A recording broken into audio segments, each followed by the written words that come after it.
Lou, what are you doing? Adam asked as he sat on his bed. Watching you, sir. Lute replies as she sits on the chair in his room, staring intently at him. I can see that, but why? Adam asks, feeling a little unnerved. I was ordered to watch over you. Lute replies. So you're just going to sit there? You have to sleep sometime, Lute. I will, sir. As soon as you fall asleep. Lute replies. And where will you sleep? Adam asks. On this chair, sir. Lute replies. Nope, not happening. Adam will not let his own children sleep on a chair while he gets the bed. Adam stands up and walks over to Lute, which catches her off guard and without warning lifts her up and carries her to the bed. Before Lute can protest, she finds herself in his king-size bed. Sir! Lute exclaims in surprise as Adam climbs back into the bed and pulls her close. Problem, Lute? Adam asks as he drapes his wing over her. Lute finds herself now flush against his body, and she doesn't hate it. I guess not, sir. Lute says, finding herself losing to sleep quickly. This is fine. She is still doing her job. If she doesn't feel his warmth, then she'll simply wake up and follow him. Gosh, he is so warm. Lute nuzzles into his chest. A day passed since Lute has joined the family, and Adam noticed something amiss. While Lute was in every sense of the word normal, she seemed to lack the experience of living. She has the knowledge needed to survive, but doesn't know how to apply it. She knew how to eat, but Adam had to show her how to hold a fork and spoon. She knew what a book was, but she didn't know how to read. So when Adam found out, he was ecstatic. He can teach her the wonder of exploring, to learn from everyday experiences. With Lute around, he could finally leave the mansion, so he took her around heaven. Well, as much of it as he knew from the brief tour Emily gave him and the few times they took him out. Exciting in a way as it allowed him to do his own exploration. As they walked, Adam would point out various things around them and explain to Lute their intricacies. What material the buildings around are made of, the different types of food, and what each shop provides as their goods and services. For Lute, she listened intently with a keen sense to learn. She followed Adam wherever he went and did what he did. She wants to learn why he needed to be protected from the safest place in existence. When he jumped into a fountain, she would jump too. When he climbed up an exceptionally tall tree in the park, she would climb too. When he would talk to some angels, she would be wary as she closely observed the angels for any sign of attack. She had to protect him. But from angels? That shouldn't be right. If they were hostile, they wouldn't be in heaven. Lost in her thoughts, she fails to notice that Adam had stopped walking and rambling. Not having him beside her sent her into a panic for already failing her task.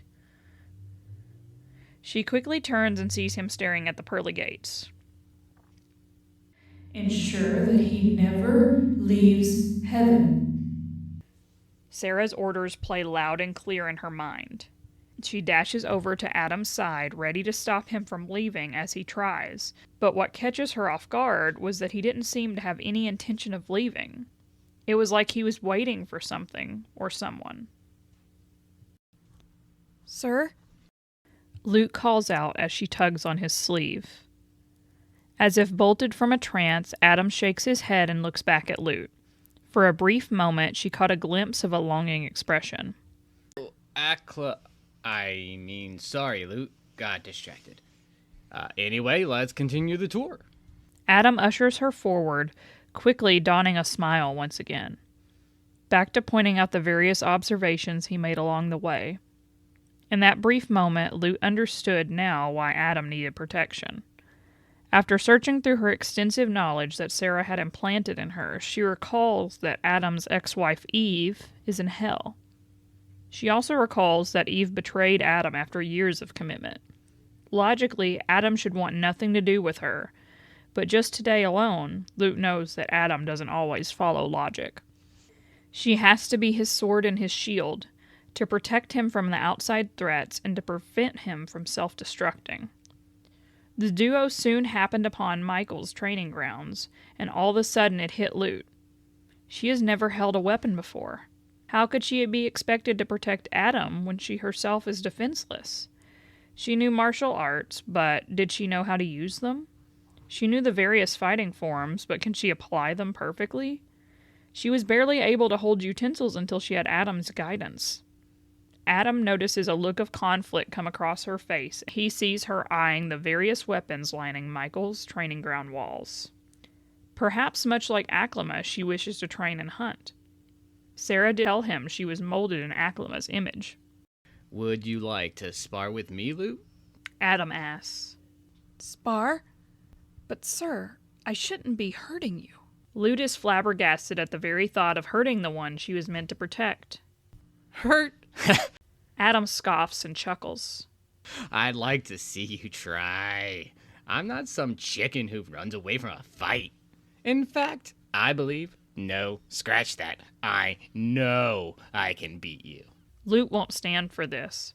Her pride as his protector has been hurt, and now she aims to prove him wrong. Challenge accepted, Lute declares. Adam grins. She is so much like Aklama. He knew if he pushed the right button, she would rise to the challenge. The duo made their way down to the training ground and selected their weapons of choice.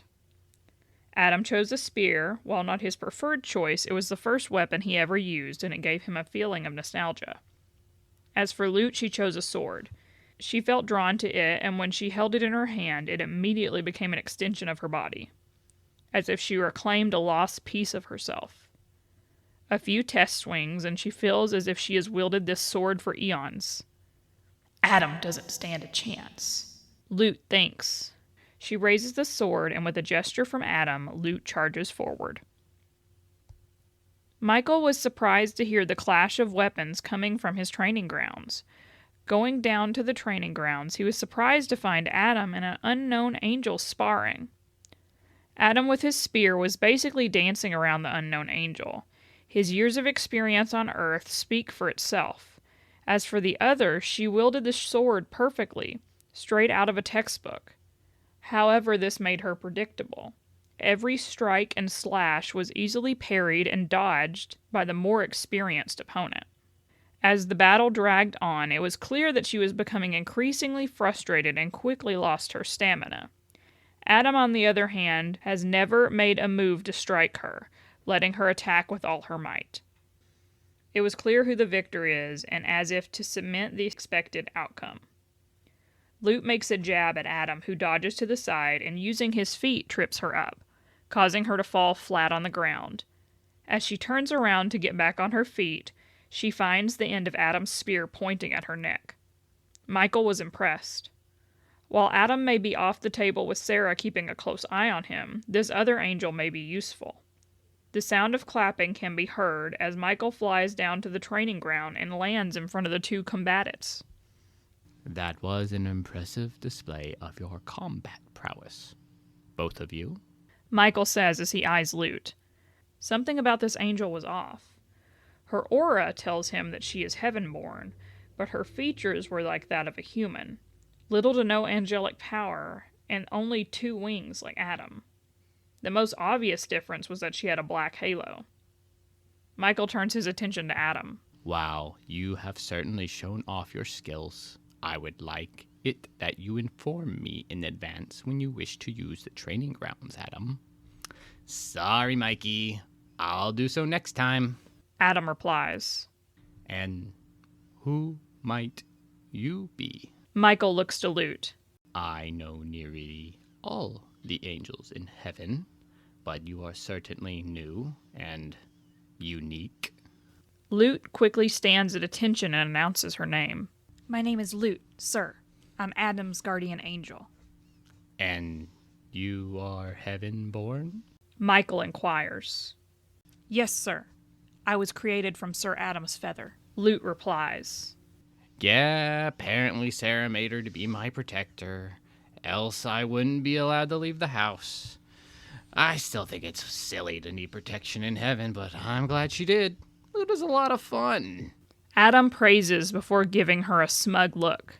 Even though her skill with the blade is subpar. Lute's right eye twitches at the last remark. Michael chuckles. Regardless, I believe Lute here is exceptional with the blade. She is just unlucky with who her opponent is. Thank you, sir. Lute replies. She is about to return the blade to the rack when Michael stops her. Keep the blade, Lute, as a gift from me. You will need it to protect our dear golden boy. Michael says as he passes her a scabbard to sheath her blade. Lute graciously accepts the offered sword and equips it. She does not know why, but the added weight of the sword feels right on her. What? No gift for me? Adam jokingly asked. And risk Sarah's wrath? No, thank you. I already get enough from her during the council meeting. Michael retorts. It is getting dark. You wouldn't want dear Sarah and Emily to worry, do you? Oh yeah, I gotta cook dinner. Come on, Lute. Adam grabs her hand and starts pulling towards the door. Thank you for the sword, sir. Lute shouts back. Michael waves goodbye as they leave. So Sarah was able to create a human heaven-born angel with Adam's feathers. Michael smiles. He may have just found his army. After returning to the mansion, Adam was happily telling Sarah and Emily about his day and of what he discovered along the way as they enjoyed their home-cooked meal made by him. Emily was happy to finally see Adam showing the same type of smile she saw before, but a little dismayed that it wasn't her that induced that joy in him. She has to be the one. Sarah tries to ignore the sword strapped to Lute. While she trusts Lute, she doesn't like swords near her children. Though she's surprised that Michael gifted her the sword. Usually he's quite uptight about his weapons. Nevertheless, it shows how serious Lute is about protecting Adam. Lute, on the other hand, was greatly annoyed and frustrated. She was meant to protect Adam, but the spar they had earlier was embarrassing, and Lute felt humiliated. If she can't take him down, then what is her purpose? Adam is strong, but if his ex-wife attacks him, his emotional state may not allow him to fight back. She was made to strike for him. She was made to protect Adam, ensure he never leaves heaven. But in her current state, she couldn't stop him even if she tried. No, she hates feeling this weak. She will overcome this challenge. She will take Adam down. More sparring, more practice. She will observe and learn from Adam. She must learn fast, as there are many unseen forces out for Adam. To protect the love and warmth she felt when he held her, she will take Adam down. Adam will be protected. She will protect Adam.